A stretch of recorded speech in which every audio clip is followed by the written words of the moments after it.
Il-koalizzjoni ta' Qdiet Favur il-Ħajja ppreżentaw 7 proposti f'forma ta' mistoqsijiet lill-President ta' Malta Mary Louise Colero Preca waqt laqgħa li ssejħed b'urġenza qabel il-vot ta' nhar it-Tlieta. Nhar it-Tlieta se jittieħed vot finali dwar l-emendi għal-liġi tal-protezzjoni tal-embrijuni proposti li se jdaħħlu l-ifriżar tal-embrijuni. L-għaqdiet illi talbu laqgħa b'urġenza kienu l-Gift of Life, il-Life Network Foundation u l-Unborn Child Movement. U fit-tmiem il-laqgħa Dr. Miriam Xiberras f'isem il-koalizzjoni qalet illi l-laqgħa mal-President kienet waħda kordjali. Ippreżentajna lill-eċċellenza tagħha b'7 proposti ta' damage limitation li aħna nħossu li kull membru parlamentari għandu l-ewwel jirrispondi qabel ma jmur biex jivvota għal din il-liġi nhar it-Tlieta. Aħna nistennew li tal-inqas anka għad-diċenza, anka jekk irridu li verament il-proċess demokratiku ikun ikkunsidrat li għall-inqas il-mistoqsijiet li qegħdin nippreżentaw ninataw tweġiba serja għalihom.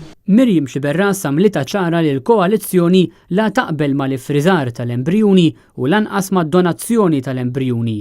Imma ftit jiem qabel il-vot finali qed tagħmel dawn il-proposti forma ta' mistoqsijiet f'attentat tal-aħħar. Sissa s-sitwazzjoni qegħdin neħduha ġurnata b'ġurnata jew sija tista' tgħid u ma neskludu xejn.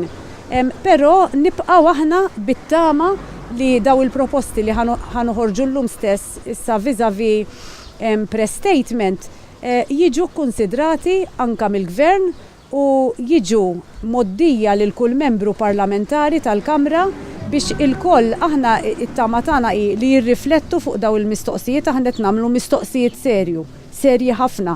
Ir-rappreżentanti tal-Qdiet Favur il-Ħajja qalu li jinsabu inkwetati li d-diskussjonijiet li pparteċipaw fihom u l-proposti li ssuġġerew sissa ma ġewx ikkunsidrati. L-aħħar stadju qabel il-vot finali ta' Tlieta kien il-Kumitat Parlamentari fejn l-emendi kollha li tressqu mis-soċjetà ċivili u mill-Oppożizzjoni Nazzjonalista ġew injorati mill-Gvern f'turija ċara tal-għaġla li għandu l-Gvern biex jaġġel bl-introduzzjoni tal-ifriżar tal-embrijuni. Ma naħsibx li hu ġust jekk irid li verament id-diskussjoni tkun saret fl-aħjar interess tal-liġi li tirriżulta illi daw l-affarijiet isiru baġla. Meta jsiru baġla la se tara l-istudji, ma tara xejn, imma inti jkollok oġġettiv li tittilħu u tilħu. Aħna ma naqblux mal-għaġla hija wisq serja din il-liġi. Jekk tgħaddi l-liġi kif irid il-Gvern mhux magħruf jekk il-President ta' Malta hux se tkun qed tiffirma l-liġi favur l-introduzzjoni tal-ifriżar tal-embrijuni.